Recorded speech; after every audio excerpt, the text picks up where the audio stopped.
good morning. Usually for breakfast, most of us gonna have bread, cereal, or maybe drink some coffee or tea, or even Milo, or teh tarik, or whatever. Not something as heavy, which I'm gonna do it in the next few moments. So where am I? Here. Here is where wishes can be granted, and if it's something along the line of smoky roast meat or big chunky meat, then you come to the right place. Here at Himban is where you can get Sinaloa Bakkas, or in the local native Kadasan Dusun language, it means smoked wild boar. The Kadasan Dusun native group is the largest ethnic group in North Borneo, and this Cinaalabarkas is one of Sabah's most popular native dishes. Sinaloa means smoke, and Bakkas means wild boar. This store, and many like it, can be found along the way from Tamparuri to Kudasan, which is the main route for many travelers going to and from Mount Kinabalu.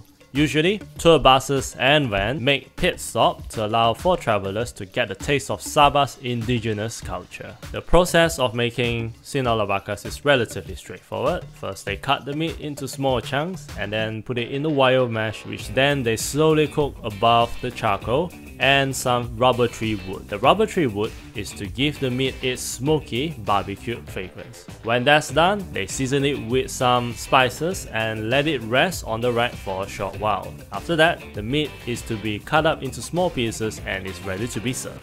Just as I was talking, our much anticipated meat has arrived. Look at that. Ooh, and it smells so good. Usually, this meat is eaten alongside with rice wrapped in banana leaf, which they also sell here. But just for today, I want to feel greedy and stuff my belly full of chunky meats. After waiting for 15 minutes, the Cinaalabarkas is ready. Usually, this takes around more than an hour to prepare and cook, as this place gets really busy when it's around the lunchtime, as people from all around the corner will travel far just to come here to have some nice wild boar. Now look at that. Oh, it smells so good. The meat itself is juicy, tender, and since it's a wild boar, the flavor that it has is totally different from the normal pork you have it elsewhere. And to top this off, pairing it with a beer is the ultimate joy. Cheers, buddy. Yes, a cold beer and a roast meat surrounded by nature. Now that's the best feeling you could ever ask for. In this world where dinosaurs still lives, still crawl, and children will be terrified by their ferocity, and where I can go in and pet those cute dinosaurs. Welcome to Sabah's own Jurassic land, because park was copyrighted by a certain studio. From the main gate you can see the whole aesthetic is faithfully replicated, from the concrete color, the door, even the music makes you feel like as if you're in the real Jurassic Park. So without further ado, let's go. The park has a lush open area where the mighty dinosaurs are performing for the visitors, and just like in the movie, where guests can see the dinosaur up close in their natural habitat. However, unlike in the movie, these giant reptiles are perfectly safe as they are powered by electricity. Once switched off and they will be completely stopped moving.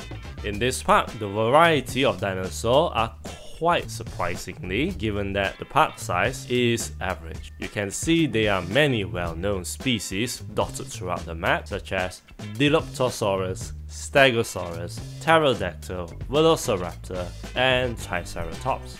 And all of them just look like the real thing. You can tell from a glance, and up close, the texture, the subtle movement, the skin tone, and the sound of the roar.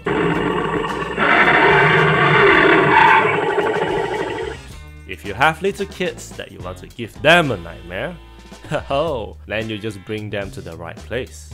Or alternatively, you can form a bond like what I'm doing here. Taming the Velociraptor is no easy feat, but once you did it, they can be a rather cute pet. However, there's one dino that doesn't like to feel connected to people. He's a bit shy, but if you put inside it, he's happy. Look at it. See, he's so cute. Of course, replica dinos are not the only entertainment that the park has to offer. They have other activities such as inflatable slides and flying fox, which, from the looks of it, is mostly for children, but that doesn't stop me from trying it.